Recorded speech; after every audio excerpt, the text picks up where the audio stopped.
Comes from a family with a deep-rooted legacy in the care and preservation of historic religious buildings. His own grandfather had the privilege of working alongside the legendary Harry Clarke, one of Ireland's most renowned stained glass artists, which gives Evan a multi-generational perspective in this specialised craft. Evan has dedicated his career to preserving the beauty and integrity of sacred spaces. Today he hopes to share his valuable insights on how to select qualified professionals for church maintenance projects. He will emphasise the importance of hiring skilled tradespeople who not only possess technical proficiency but also have a deep understanding of conservation techniques and the unique requirements that religious buildings demand. So please join me in giving Evan a warm round of applause. Good afternoon. As I was just actually been informed, my family actually started in the 1750s in Scotland, painting historical buildings. The artwork that goes through the family is still to this day. My eldest sister's in Hollywood doing all the top makeup artists, film directors, film cameramen. And what it actually is that in that line, as we would call it, all your churches had devised from a period called diffusion architecture. And each one of those, in around 1851, they designed the interiors of churches to change. And what it ended up being is Fusion had a number of fabrics that he wanted to design. And one of them was stained glass. He was in ironworks. He did all the interior mosaics. And these are all these fabrics which are in your churches. And what I actually ended up doing was that I realised at the age of 15 I wasn't heading for college. And I realised that when I was actually drawn against my sister, who was in Waterford College, I drew better. And the problem was my father realised that I was not going to be an academic man. So he put me into an apprenticeship of 8 years into the early studios, which are in, those early stained glass windows are in your churches at the moment. And the earliest came over from Fusion. It was in Grafton Street, number 51. In 1863, they set up a shop, and they realised that the churches weren't getting built quick enough. So they set up an Early and Powell studio, and the idea was that all the fabrics that would be brought in that go through your churches were designed by either Early and Powell or Joshua Clarke. Joshua Clarke came from Birmingham, and he came to Ireland and he set up an ecclesiastical shop. Hence he needed workers, and that's where my great-grandfather came from Scotland, worked along, and his son, like in those days, would follow suit as your father. And he ended up as a head stained glass painter in the Harry Clarke studios. We have all the letters from Harry Clarke to the family acknowledging the works, but ended up being, sadly, was that he suffered the same thing, TB. Very young, died, the arch jumped a generation. So I ended up in an 8-year apprenticeship, and in that apprenticeship there was one deal: you don't get paid. So the difference is, if you want to fall out, that's on your head. But the studios will not pay you. And the idea that it ends up being is that you're either passionate about it and you're going to go to full length, or you don't get involved. It is not a 4-year thing and then go off and play whatever, like horse riding, gear thrown in the back of a press. You're in it, and that's the way it works. 4 years drawn. If you cannot draw stained glass, you cannot paint it. If you cannot paint it, you cannot conserve it. It's a simple rule. The simple rule that goes through all the other studios is we serve 6 years here, we go abroad for 2 years into other studios, and they will say yes or no to your standard of conservation. And they will teach you what is right and what is wrong. So it's like a barcode. A barcode is simple lines. When you scan it, it reads it. If all those lines are crisscrossed, the machine won't read it. That is conservation in a building. You must have all your lines perfectly square. From the original, people who come into that church know exactly what is wrong with those windows or that fabric or that roof.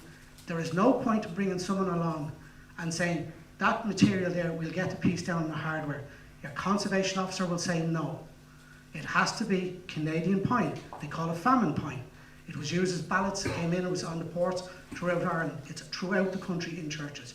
And these are the things they're going to look out for when you are applying for grants. Do the people you employ, do they know what they're talking about? For the last 40, 60 years, there have been companies in Ireland who have done conservation restoration, and they have done untold damage to fabulous works of art. At the moment, parishes have 5 churches per 1 priest. He doesn't know what's in these churches. You can have a grade 3 building with a grade 1 fabric inside. And yet, you have to, when you're applying for your grants, you have to emphasise which is priority and why people would come to that church. And if you show that your church has an important historical monument or a piece of stained glass, you get more points. Every year, most of our work, 80% of our work is done on grant basis. So when we go in, we look at whatever it is, the first thing we'll do is smell the church. Is it damp? We'll spot it. So then we know it's the air pressure, it's the buckling. They'll come in and they'll tell you it's all got to do with the sun rays, the thing. I'll explain later. It's got to do with air pressure. Your front door and your back door in your house, an internal door will slam shut. That's air pressure. Are your vents working? These are all the checklists before we go to what is the grant applications and how you preserve your buildings. It is very, very important to understand the fabrics. Every fabric, anywhere that we've ever put in, it has a sell-by date. Everything decays once you put it in. And in that, as was explained earlier by the architect, is that you must maintain it. Maintenance up to 5 years, what we call the 5-year surveys, is highly, highly important. We don't do it in Ireland, they do it in England, they do it in Germany, France, and even in America, but yet there is a system here is that it'll be fine till it breaks. And I'm trying to teach people that doesn't work. Why?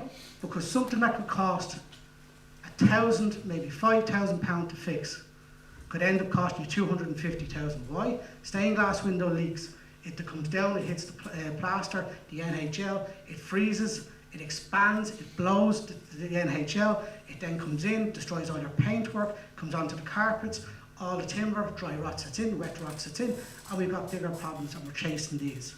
But that's what we do. I'm the craftsman that comes in and surveys and restores.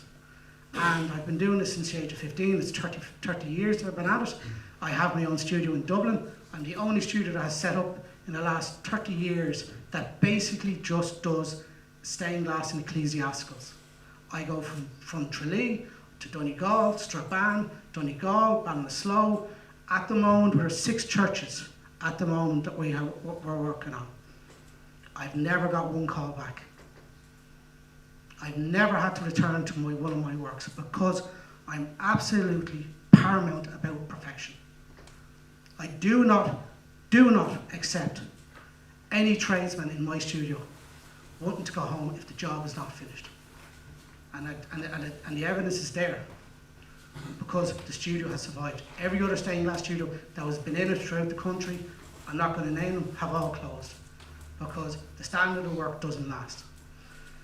So, it is important when you employ someone, they know their trade, that they didn't jump from one trade to another. As I said, I was trained as a stained glass artist, and it is, as we call it, a very, very hard thing to understand stained glass. It is basically a form, it originated from mosaic art, but it's a form to teach the illiterate the Bible and the illustrations that go for it. So what we're trying to do is we're trying to keep that artwork within the buildings and understanding these art forms. Different art forms, German stained glass is completely different from Irish stained glass, and I'll explain that later. Let's see if I'm right here. Right, so what we do is we come out, and before we get, let's say, we often say is that, how do you know, or what do we need to do? You can have 20 stained glass windows in your church. Normal past history would say, take out all 20, and we've re-led them and put them back in. You could have 20 perfect stained glass windows back in your church with a rotten roof overhead. And the difference is that you have got to be honest with the parishes to say, you only have 4 bad stained glass windows. We mark them in red. And the reason being we mark them in red is they're the ones you pay most attention. The next ones are amber. They last between 10 years to about 25 years down, depending on what's going on. And then you have the green years. We don't need to worry about them, we're not going to be here.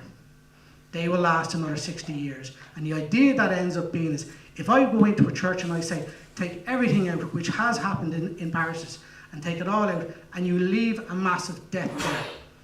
The chances of me actually working near that parish again are absolutely nil. It is absolutely, you are best being honest to parishes. And that survey that I talk about is going down, looking at the problem within the stained glass, looking at the timber frames, looking at the stonework around, see is there leaks, and not just do a survey during the day, do it during the night. Turn on the lights on the inside of the church, do it tonight in your own thing, and you will see all this leaching from all the stained glass. That is where we can spot the leaks. Which one is leaking more, which one is where the water's coming in. We also, within the survey, look at the safety concerns. If you have bad storm glazing, we will address that in terms of why you should not have storm glazing on a building. The idea that all throughout Europe they don't put storm glazing. The reason storm glazing was brought in is it was 1860 to put a chemical into the paint which depicts the scenes to lower the temperature of the stained glass. It was called Bosra. And the problem is that where you see this ghosting on stained glass, that's a Bosra effect. Then you go into environmental glazing, which helps. But you shouldn't be putting storm glazing on a building that does not require it. If you are having problems, which 90% churches don't, of vandalism, you put wire grills. Stained glass should be strong enough if it's maintained every 5 years. If there's any leaks, we come down and we deal with that leak. If it is a case that within that 5 years, you address that problem. Most stained glass windows have been left with storm glazing, and the problem that's actually happened is the fabric has outlived. If the storm glazing wasn't there, it would have been dealt with maybe 30 years ago if conservation practices were best. The next one is that we conserve. So when we go down, we say, right then, a stained glass window has to come out, but the lead is actually in good condition. We don't say re-lead the whole window. And this is what these, as we call it in the government departments, are looking for. We only will re-lead 80%. They're looking for you to keep the materials that can be reused, and we might have to take out the grouting. But let's say the lead is in good condition and what we have is lead fractures. That's the solder joint, it fractures. We'll identify that and we'll give reason why we want to do full restoration, which is removal of all the lead and replace like for like. So all the leads come in different sizes, 12 mil, 10 mil. We want to conserve exactly how they did it 20 years ago or 150 years ago. The difference is if they made a mistake, we'll repeat that mistake, but we'll guarantee that it won't leak or it won't jeopardize the stained glass window. And the reason being is that we want to be able to say in 120 years that when Conan stained glass went in, they had the same mentality as the guy that came from France, Germany, or the Harry Clark studios. There was a problem there, they put it in and they kept that secret. An example of which, in Sagard Church, the window was actually 20 mil too big and they overlapped the panels. We kept that fault in it. We devised a form of conservation just to show what they did. Now, restoration, they don't like that word. As explained, restoration can be very vandalism in fabrics, and it's the wrong way to go. So when you're going in to do your projects, understand that restoration is the last thing you really want to do. You don't want to be ripping out timber doors because you can get one down the road. You don't want to be ripping off plaster work that doesn't need to be done. It is, we're trying to conserve. If you can only restore 10 to 15%, it's all pluses. But if you go in with the attitude is, I want all my stained glass windows all completely re-leaded, new regrouted, put in storm glazing, they will refuse you. And that's why we come out and we survey and we give you an initial report that if you go to the architects at that stage, he will see what we're talking about and he knows what way that direction of conservation and your project's going to go. We will give a price on what it's going to cost. So you're building up and realising that it's either going to cost 100,000, 20,000, but at least then you can then aim yourself in the direction of what grants you want. And when you employ the architect, who we call the conductor, we're only musicians that have to play, but the idea that ends up being the architect will lead, be able to lead, understanding what he's going into. He will not understand the difference between Birmingham lead, French lead, Belgian lead, German lead, and how we actually change it and how it all, why one window is completely falling apart and the window opposite is perfectly fine. This is the Rotunda Hospital, oldest maternity hospital in the world. We were asked to go in, survey these windows. This window here was actually a German window, so a German stained glass. They actually just make the same stained glass window, but they increase it and decrease it using a projector. And this window, though, was put in, but there was originally sash windows in this building. They never knew this until we started working, and we found out that these 3 windows originally were sash windows. Then you put in the stained glass, and then they got blown up in the 1916 Rising. And then they got blown up when they took down Nelson's pillar. And then we came along and we found that they put wire grills because they all thought the repairs were a local thing, but it actually was the difference of 2 battles that ended up being within less than a kilometre of this building. So what we did is we took out all the metal grills, and as you drive by in the Lewis now, you'll actually see there's no need for protection, because all these other windows, when we survey, we ask how often do you repair the sash windows? Never. So no one's throwing stones, no. So that we don't need to put in protection. There is a car park at the front. It's too far away, so that's why when you go by them, we recommended. Dublin City Council approved. They got their grant, and they got their windows restored.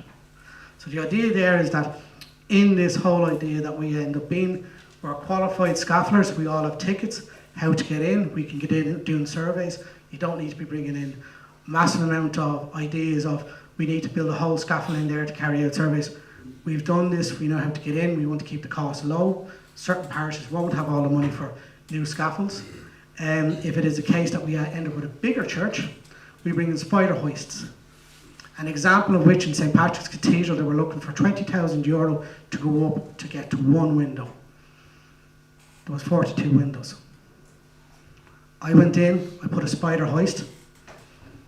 The spider hoist cost rent-wise was €10,000, and I did it in 2 weeks.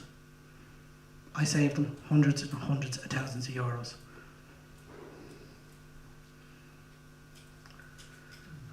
These are some of the churches that we've done. Christchurch Cathedral. They're all European protected buildings.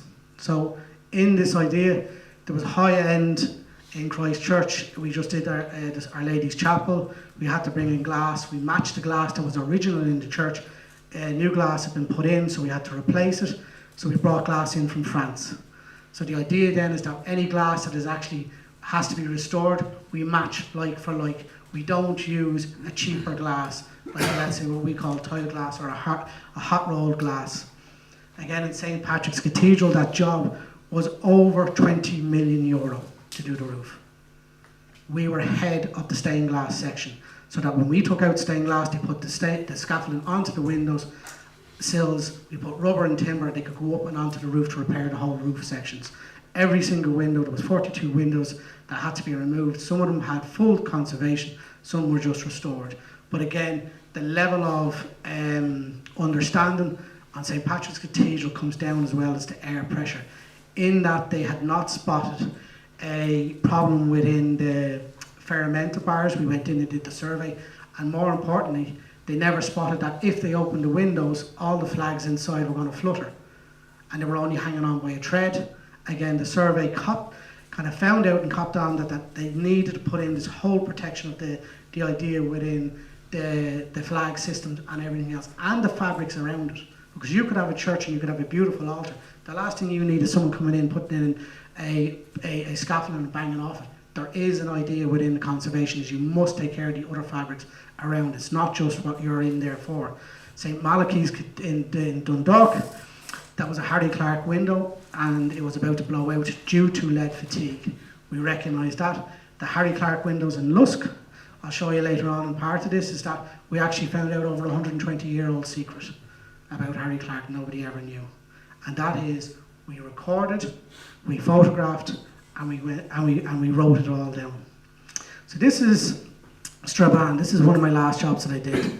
And this job here is the altar window. And when you look at Strabane, everybody would have known there about half a year ago that a lady who was in the IRA died. She was the woman who hijacked a helicopter, went up beside the church and dropped the bomb on the police station. And what happened was that the air pressure lifted the roof up and brought it back down. And the problem is that when we go in, we notice that either it's going to be a structural, the cracks will tell where the problem is. But the problem didn't come from the ground, so it wasn't foundational. The crack came from up here. And it came all the way down through the stone, broke all the stone where you could put your hand through it. And in this, all the stained glass, I know you can't, it's very small, but I will have a photograph, but the whole stained glass window, there was a crack in. The window went wide. They wanted to bring in engineers and strap this window completely in. And what I said is, don't do that. I said, we'll start on this side, we'll take out this window, and we'll keep tapping stones. The stone will make a sound. And what it was is that they had known about this problem, and as earlier in our previous discussion, they put cement. And the cement was cracking all over, which meant that the stone was still moving. Now, if that window was to collapse, the whole altar area was going to come down. And they asked me, was I absolutely sure? I said, yeah, it won't move. And we took out this whole window, which ended up being, the whole idea was is that these angels, and when I got to this point here, I tapped and I noticed that the stone sounded wrong. So what I did is, with the stone masons, we drilled and we took out the stone, we put in strengthening bars, put in resins, and we knitted all these bars together. And the idea by knitting all these bars is that we didn't need to start taking out stone and trying to increase. We knew that the building had spread, and what we ended up doing was that by knitting all these stainless steel strengthening bars and using resins, that we could actually knit it, and by putting in the proper things, NHL and strengthening resins, we could actually put the resin into the middle and then coat the resin in NHL so you wouldn't know it was there. But it knitted the whole stone structure again. Again, I was not over budget. I was bang on my budget. The QS had got his sizes wrong. I went back up one day and I said, did you realise your sizes are wrong? By knowing stained glass, I knew it was over. Those windows were 730. He had them down at 450. I knew this was about 1070. I knew the height because I got up with lasers in my initial surveys. And the surveys are the key to know your pricing, so you won't go over budget. So, planning, maintenance and conservation, right, is key, not just for your parish church, but for the diocese. You've got to know how many buildings you have. And if you don't know how many buildings and what the condition is, what you're doing is that you're firefighting and you're trying to put out flames as they arise. That if you do a survey of all the churches and name all your stained glass windows and all your roofs, I know it's a big ask, but it can be done. The idea that ends up being then is that you know, for instance, that there would be 500 stained glass windows in the diocese. 40 of them are in red. 30 of them are in amber and the rest are green. You know now going forward for the next 20 years how many stained glass windows in your diocese needs restoration conservation.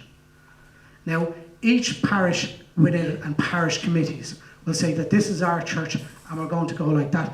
Absolutely fine, but I have seen the detrimental effect of creating a debt within a parish of over €400,000 and the committee is trying to, let's say, quell this debt and they're destroyed. The young committee that comes in or the committee's members, they just want out the amount of problems that keep coming. An example of which was up in Strabane. And the idea that ended up being is that they went in and they did the roof. They went after the stained glass window first, and the architect said, no, we'll do the roof. They did the roof, and then they said, we don't know what to do about these stained glass windows that got so severely damaged. And it was only done last year. The committee were like, oh, we're out. You don't want that. You want someone to come in and honestly say that in your parish church, you only have 3 stained glass windows that need restoration. And that's how you budget. If it is a case of a roof, we bring in special roofers. We bring in the metal people like Holly, Foley's Ironworks in Dunshaughlin. We bring in, the people like PMAC, the Cleanstone. They're specialists. We know who they are. They're on the same jobs. That's their trade. The next thing is what sort of buildings are they? And what I mean by that is that you could have, like the cross here with a school, we often go into schools and we do surveys, and there could be 50 windows in that, up and down sashes. We would bring in historical glazing company to check out the timber frames. Do we stick screwdrivers in, find out how many windows and how many sash windows need to be repaired. And it is expensive. And the idea is when you survey all your buildings within your diocese, and in your parishes, like one parish priest might have 4 churches, he needs to know where he's going. He can't turn around and say, leave it for the next fella. Because the problem is just left behind, and it's left behind and it just gets worse and worse. What is the current condition, as I already spoke about? The red, amber and thing, how often are they used? So the idea that ends up being is that if you had a vent that's in the church, they're a hopper vent, they'll fall, they come back. How often do you use these? Do you open and close them? Every building should not go past 13.5 degrees in heat. If you raise the heat up past 13.5 degrees, you're just warming the walls, the moisture from the ground will come up, you'll see it all coming out on the lower end. If you hold your temperature at 13.5, that is the level of condensation. You shouldn't be going up to heat the church. And the reason being is that there are no coat hangers at the back of a church. Everybody wears their jacket in there on the seat, and all that moisture goes into the building, and we don't open those vents to release that. If you have cold air in the winter time, it is full of moisture. There's no world record ever set in the winter time because cold air has moisture. It's harder to go through. So when you have a storm like last week, it will come over the top of the church, it will blow off your slates, and it will come along the side, and you'll get buckle along your stained glass windows. That's generally because the air in the inside can't get out. If you want a close idea of it, is open your front door and open your back door, an internal door will slam shut. That's air pressure, but you didn't feel a breeze. And that's inside your churches. There could be up to about 300 or 400 tonne of what we call cold air. In the summertime it's drier, there's less chance of the buckles, but people will often come to you and say the buckles happen because of the UV, the sunlight heats up the lead and bends and all the rest. Go have a look at a north-facing window. The sun has never, ever had direct light onto that. It's down to air pressure and the amount of moisture in the building that when you have a storm, it buffs. You'll see it with trees along the side of the road or fields of wheat. That's an invisible force, but it's doing enough to do damage, and it will do the same to the stained glass. The church is like a lung. And sometimes when you open the front door, or even in a back door, the door will slam shut, that's air pressure. If we take out a stained glass window at the top and we grind, it's like a chimney. It just blows out. So, what did it cost to maintain? And the idea that ends up being is that if you do your surveys, and I'm not asking for people to, do massive projects on churches, but if you do your surveys every 5 years, you will have a good idea of what it's going to cost to run your church within 15 years. And the idea within that is that if there's plaster falling off, you come down, you get a price for the stained glass windows, and then what happens is you didn't price for the heating system to fail. And if you spend all the money on the windows and the heating system goes down, you're going to have to find nowadays another 40 or 50,000 pounds. So it's sometimes better not to go full in and leave a bit of money and just keep going after the grants, showing the conservation officer in the area that you're tipping away, and you're not draining her coffers on your one church. That every year you're going for 40 or 50,000 pounds in the maintenance, and we see a lot more repetitive work like Dunboyne Church, Saint in Haddington Road, St Kevin's. These are the churches that are going to end up spending in the region of probably about 6 or 7 million pounds, but they're tackling it at 50,000 or 60,000 or 20,000 this year. Something else has come up in the year that I didn't know about, and they'll just give me the concept, we're not going to go with 5 windows, we're just going to go with 1 window. Ballymun Church, you might know it, they're outside Enniscorthy, the parish priest, I went down to do an insurance job, and he goes, what do I do? And I said, just do 1 window a year. See, I give him a price, I said, can you take that on, apply for the grant, we gave in the report. The conservation officer appreciates the fact that she has 20 people applying for that major grant. There's probably 50 or 60, but she's only going to be spending a small amount, maybe £10,000, £7,000 on that 1 window. but that one window was done in that year. Then you can go to the next year, and eventually you don't have to get it all done in the first year. What are the value of the fabrics in the building? As I mentioned, you don't know that you have a Harry Clark or an Evie Hone or a Sarah Purser or a William Gedding window. An example of a mayor's window is £100,000. A Harry Clark could be 4.5 million. You could be dealing with a Harry Clark worth 16 million. These are National Gallery's works of art. And unless you know your fabrics, you won't know it. And the idea that ends up being is, how do we know?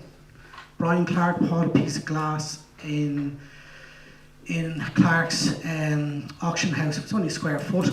It went for €125,000. So I take your stained glass windows, and it wasn't, it was a nice piece, but some of the Harry Clark windows could be in the regions of millions. And they could be in a bad way. They could have been previously restored. You could have an Evie Home. Evie Home's becoming more and more expensive. A standard window of Evie Home could be anything in the region of 700,000 to 600,000, and you can get grants to maintain these, to clean them, to maintain them. Check the bars, check the things. As mentioned earlier, the Diocese have funds. So you need to know what are your fabrics. You could have a Pierce, Padraig Pierce's father's altar in your church.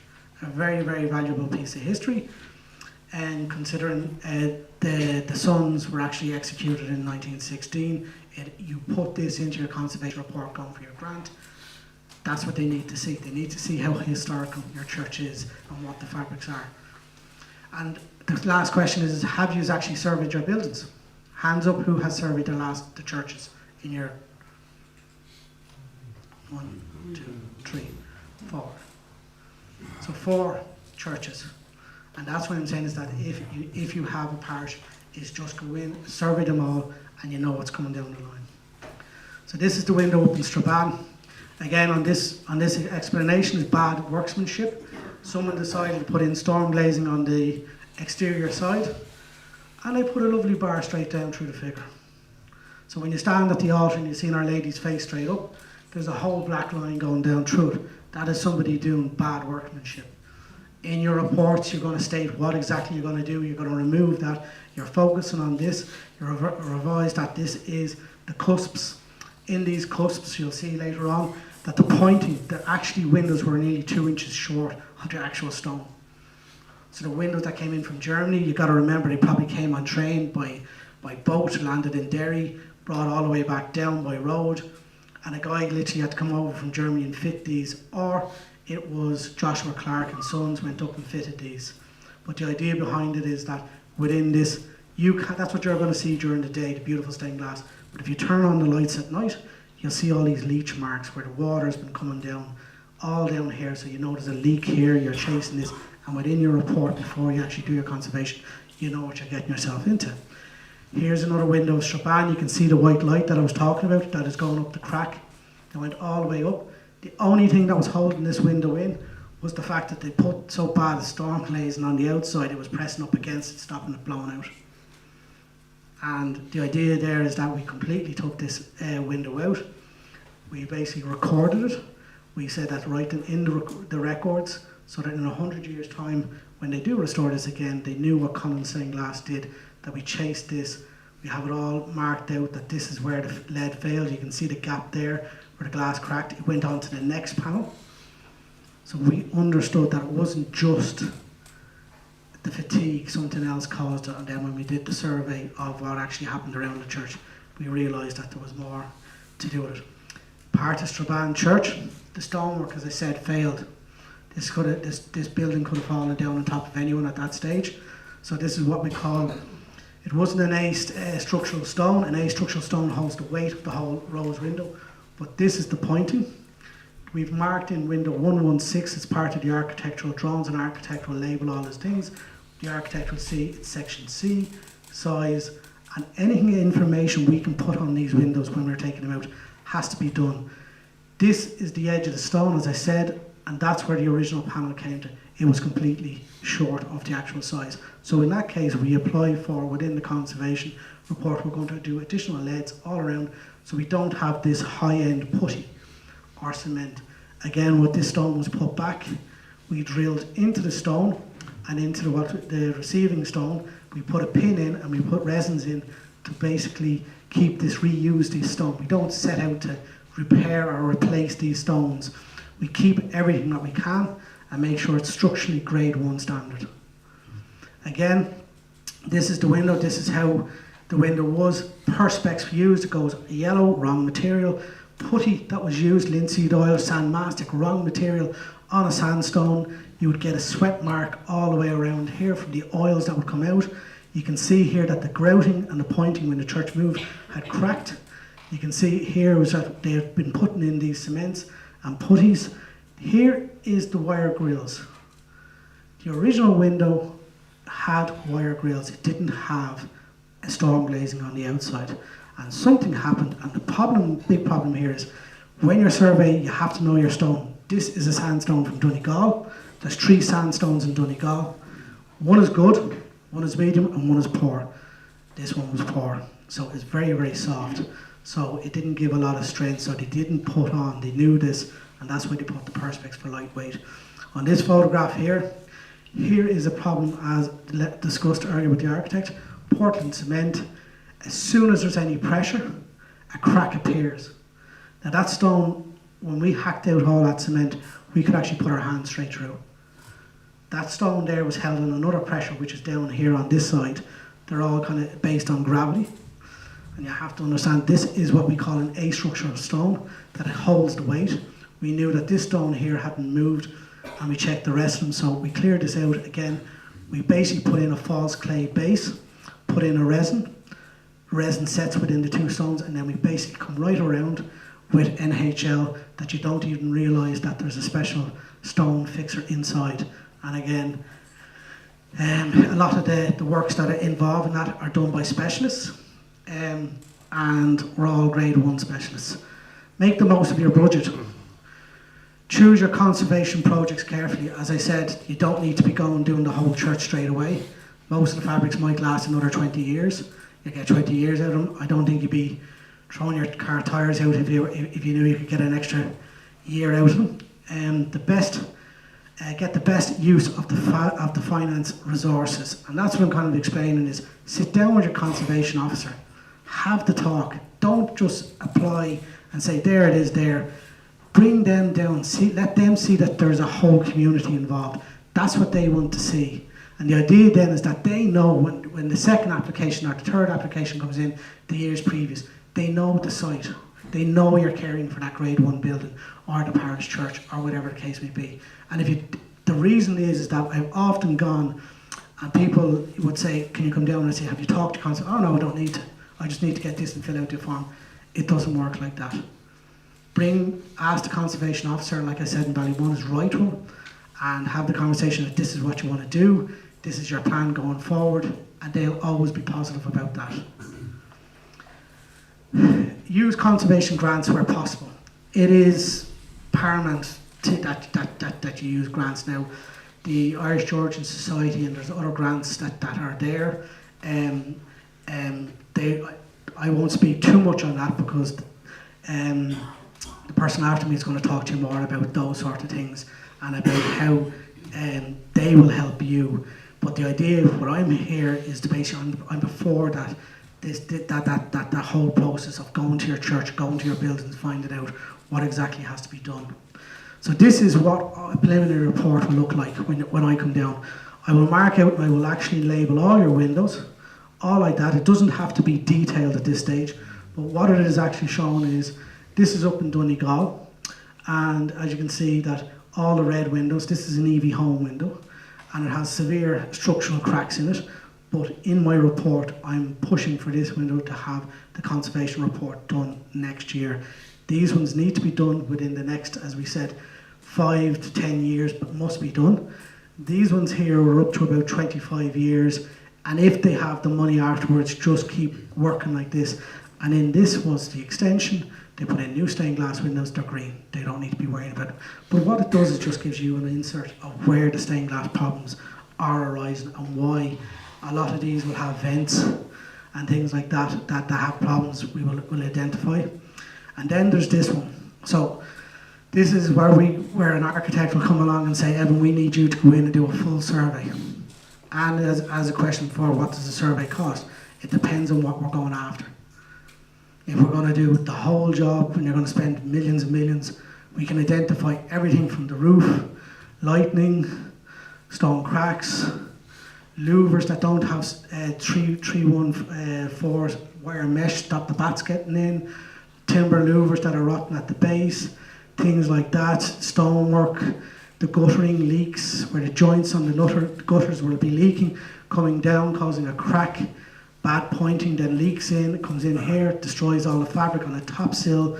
You'll see that when you turn off the lights, that the dust on the sill will be washed away. You'll spot that problem. You'll see all these stone facade. That's what the stonemason came in that day with me. We're looking at all these problems along here where there's cracks, stained glass windows, pointing problems, and how we address this. And we look at go from very, very easy surveys to very, very in-depth surveys to find out what exactly. Now, the biggest problem there is that when they get the budget, they don't understand which one is the more important.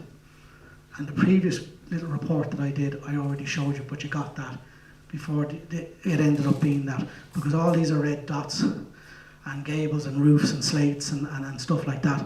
But we need to set out before that I go into this stage is where I'm going with my stained glass conservation project. So, know your trades. It's a hard one to nail because there's so many people out there who will have conservation and restoration on the back of a van. An architect will tell you straight away if they're good, because they will actually have seen, they will actually have vetted them, they will see that they'll have a tax number, tax clearance certificates, all the health and safety certs, everything up to work. They will see that within those projects, whose other architects firm have been working with. With myself, I work with John Beecham in St. Patrick's Cathedral. He's regarded as one of the top architects in England. He's not going to risk his name on someone like me unless I can do the job. I've restored Harry Clark windows. They're not going to allow me to touch them windows. They're national galleries, they're national importance. Are the property insured to complete the works? That is very, very important, that you don't bring someone on site that isn't insured. So if you're going to ask for a pre-thing, could you please send us your insurance and your safety certificates, and just don't arrive in and just say, oh yeah, I can do certain things. And they will actually come normally by good companies. What previous jobs have they done before? References. References are good from parish committees, good from other architects, good from newspaper reports, and even the likes of the dioceses themselves. And it does come back, and the recommendations that you read, you're not looking for that he was very thing, is that we've never had a problem. That's the sort of recommendation you're looking for. What is the standard of finished? It has to be grade 1. It is the Premiership of restoration. It is not League of Ireland. And I know that sounds mad, but you are getting paid top dollar to do this. You expect the best. It is not a case of, oh, the next fella, in 20 years or whatever the case may be, sure, we won't be around. That's not the attitude you must have. You must have, it's Premiership, Champions League, understandable, no messing up, perfection all the way. If it is not right, it does not go back in. Are they using subcontractors? A lot of some people in the conservation, they will actually take on the job and they will actually put in another company. You have it in your contract that there is no other subcontractors, only the main people must be doing this work. Again, that will come at a later stage with the architect. He'll take care of most of that, but it's for you to know that. And do they work to current best practice? So best practices, I'm head of SPAB Ireland, we're on the committee level, and the idea in that is that in glass that we would have certain standards that would actually work. I'm also involved in ICON affiliation in England, so where people of my peers would judge my work to say if I am capable of doing that. So the idea is that you can ask, are you affiliated to any organisation that we can actually see what sort of standard of work they have. Most times in SPAB, if you look them up on the internet, they will tell you their practice and their belief about how to do restoration and conservation. ICON is different throughout Europe because it's an international affiliation. Churches in Germany are completely different than churches in Ireland. You know, churches in Spain, they suffer severe heat, yet, you know, the windows are quite small. Italian churches are quite small. The window space is quite small. Ireland, we're kind of blessed because of the Atlantic light. We call it positive light. It bounces all across the Atlantic and it just glares. Best time to photograph stained glass is actually when it's cloudy, because it evens out all the light, not on a really, really sunny day. So where we go from there is that these are the lads. This is Kojak. He was working with McGee, with me on a lot of projects. This is one of my lads, Jimmy. And the idea that ends up being is that we have, when I was on that, is that I control the stone. Even though I wasn't the main contractor was actually just a builder who wanted to put up the scaffold, and I said, fair enough, he was up there. If there was any problems, he could take care of it. If there was anything. So I took control of the standard of works within that whole project. That was a part of my portfolio. So that if I spotted Kojak here doing something wrong, I'd pull him up on it. So even though it wasn't in, I know how stone works, I know what it should be, never had to call. Everything went absolutely fine and the job went on budget. This is the before and after of the works. So in this you can see all the putty, all the joints, leaks, all the, you know, where the leak was coming down, coming into the stone, the carbon that was coming out, the carbon marking, the whole lot. When we actually finished, all this was all cleaned up. New joints all the way around the barge. Don't only go with your NHL out to where what we call a barge stone, or because what happens is that this is actually the barge stone. There will be lead within that when we're building it, or lead possibly out there to throw any dampness that's coming down, stop it coming through. All the stained glass windows all fitted back in lovely into the joints, and this wall was chemically washed, and the standard of restoration, as you can see, is completely from the exhausted stained glass. So that project there, it lasted nearly 6 months to do. And this is another project that we took on at the same time, which is grant application, which was Lusk in North County Dublin. These windows have been surveyed by Dr. Nicola Gordon-Bowes, who passed away a few years ago, but she was deemed the top person in stained glass. We noticed as soon as we came on site that there was a glass storm glazing which we weren't happy with, and we said we'd like to take it out. And what we found out was the windows were made in 1920, and what it is that when we looked at the back of the stained glass, he had actually taken out, the glass is actually 1870. So he actually was turned the original glass of a previous window back to front, and he painted on the external side of an old stained glass window, and he got this effect. So this is actually the stained glass window on the exterior side, and it has little roundels. You can see little heads, hands, and there's all inscriptions. There's bits of borders. And what he actually did was that he was like a graffiti artist, but in the middle of it there was an inscription. And in the inscription, it was French glass, and I said, let's put all the inscriptions together and let's read it. So we read it, and we found out where the original window was. It was in Haddington Road, St. Mary's. And in 1920, Harry Clark was working in that studio, or in that church. And what he did is he took out the windows, put the windows to the side. A parish priest out in Lusk wanted new windows, and he just painted on the reverse. So it was the first type of delve of air windows that we had in Ireland, and it is to say, when you look at them and you see out the back and you see this, they're two completely different windows. But that is conservation.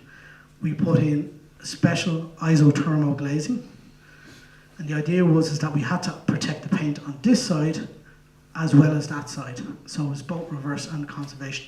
We had to completely clean all this with ionized water. This window had 60% re-lead, 40% conservation of lead. But again, we put back the windows with NHL. We did all the things there, so what we call a weep-hole from condensation. The isothermal glazing wouldn't, but in this, what we did is we took out that piece of glass here and we brought it forward. So that means the inside heat of the church passes through the stained glass window, goes up the exterior side of the stained glass, and will exit at the very, very apex of the stained glass. And that keeps the stained glass window the same temperature on the internal side in the church as the external side. That is high-end conservation. That is, we don't put in storm glazing. It's a special isothermal glazing system, but it keeps that stained glass window at the same temperature all year round. Okay, so what it is that we would remove this piece of stained glass and we bring it forward ever so slightly in the stained glass window. And the idea that ends up being is that there's a tiny little gap between the two, and the air passes in through it, and the warm air of the church is now getting into the reverse side of the stained glass window. And as the window heats up from the isothermal glazing, like storm glazing, the heat will rise, and we take out another section at the top and we bring it forward. So the hot air the cool air can entry in the bottom, and the hot air can exit at the top.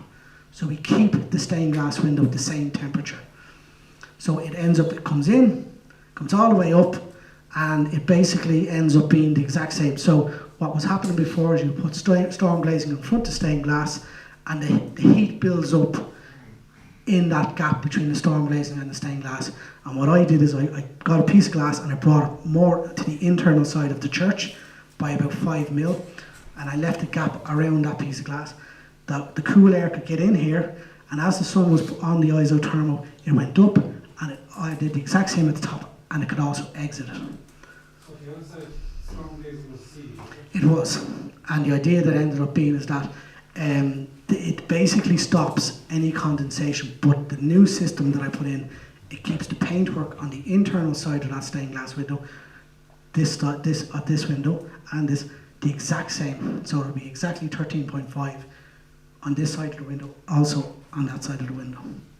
So I'm controlling the air, I'm controlling the heat, I'm controlling that we don't get too warm and it doesn't create any more damage or condensation on that glass.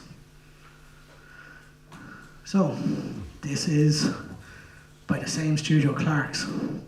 This was Richard King, came from Castlebar. He came in, and that's a Harry Clark. So, as we say, that this window here is, it's a beautiful, beautiful window of St. Patrick, and the idea that ends up being is that, it's Columkill, and the idea that ends up being is that this one here is the same window in the same church, but this window here is only worth about €20,000. This window here is 14 million.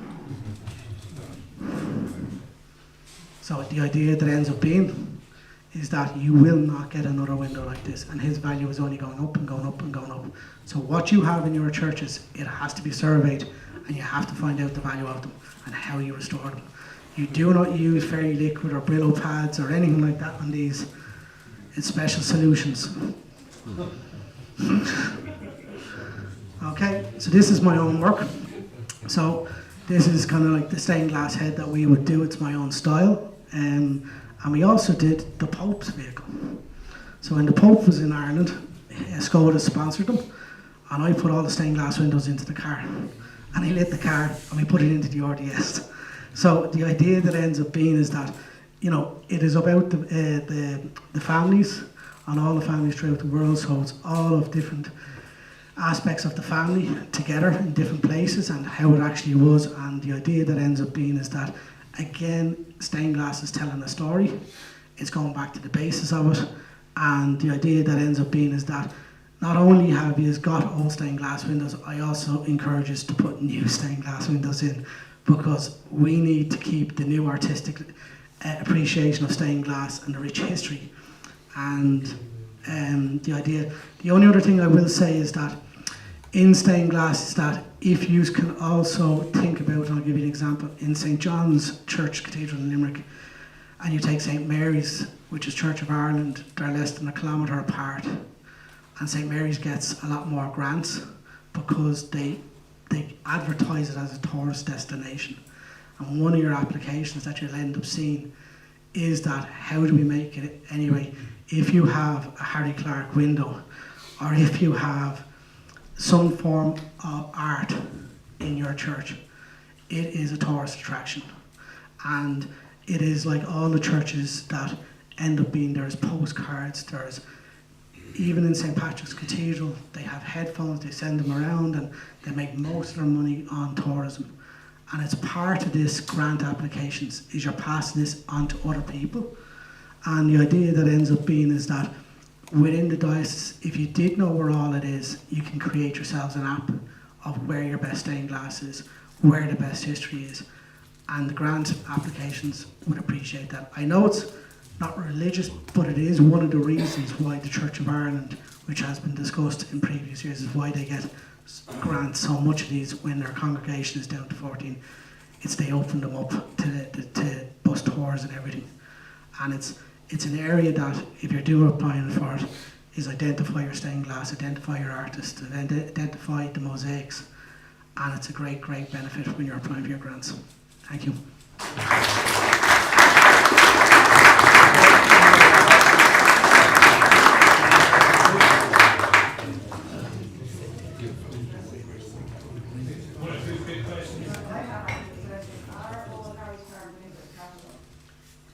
No.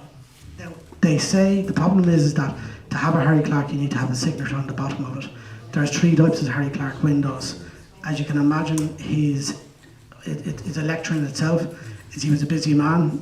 My grandfather was one of the painters, and to be an actual Harry Clark, you have to go down and see, is there evidence of his hand painting, designing, and finish.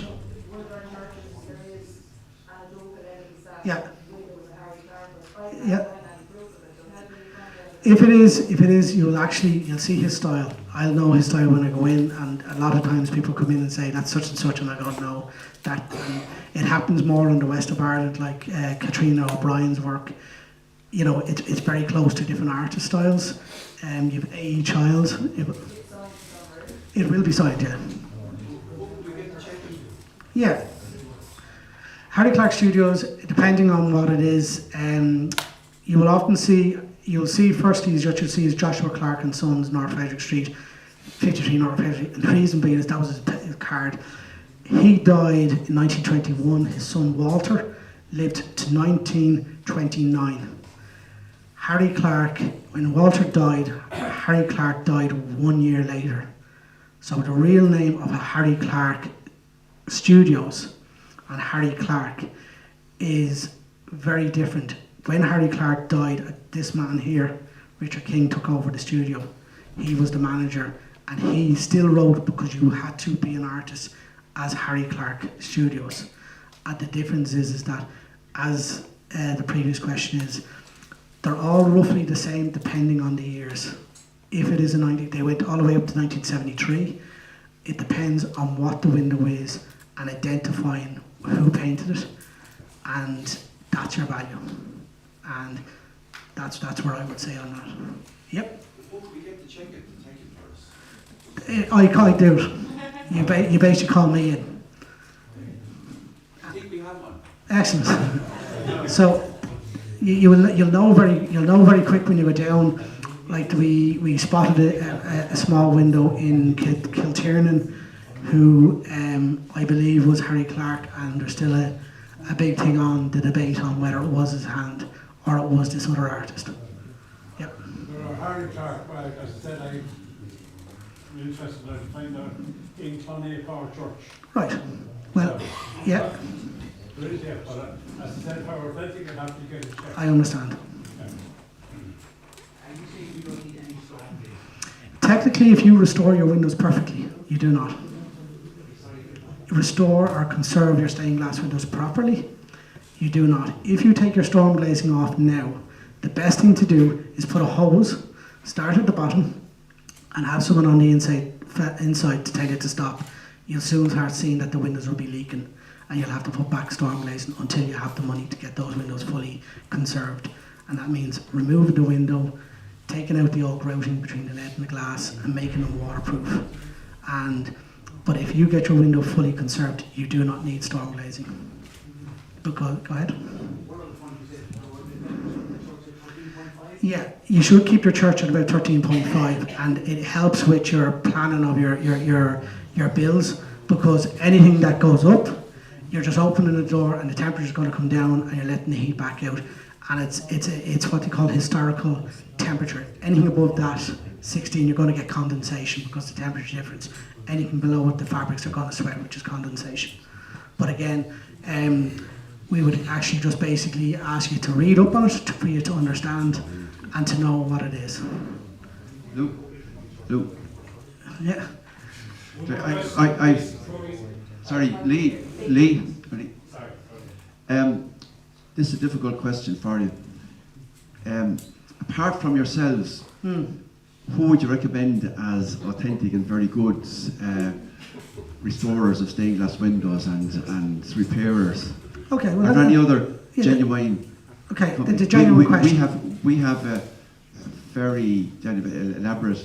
The mayor, is that what they call it? It was late 1960s, and they're really, they're authentic, and I'd say very valuable. The idea again is that when you do a survey and you bring on, if you're going to bring on an architect, they will actually say who is authentic and who has done their training. The problem that happened in Ireland in the 80s is that people did a local hotel or a hall door, and the parish priest said, would you like to do this? And what ended up happening is that you ended up with a number of studios in Ireland who, when they take the window apart, there's no conservation report, there's no process. So the idea is, if you're going to ask those questions, is ask them to see their last conservation report. Ask them to see if they worked with an architect in the last 5 years. And you will then be able to ask that conservation architect, was he happy? Were you happy with the work? Was it up to standard? And that's what you're looking for. But the first question I would ask them is, can you paint stained glass? Can you draw? If you can't draw it, you're not going to paint it. So if they smash a head or a hand or a drapery, they're not going to get it painted. And the other thing about it is that I have a sister studio.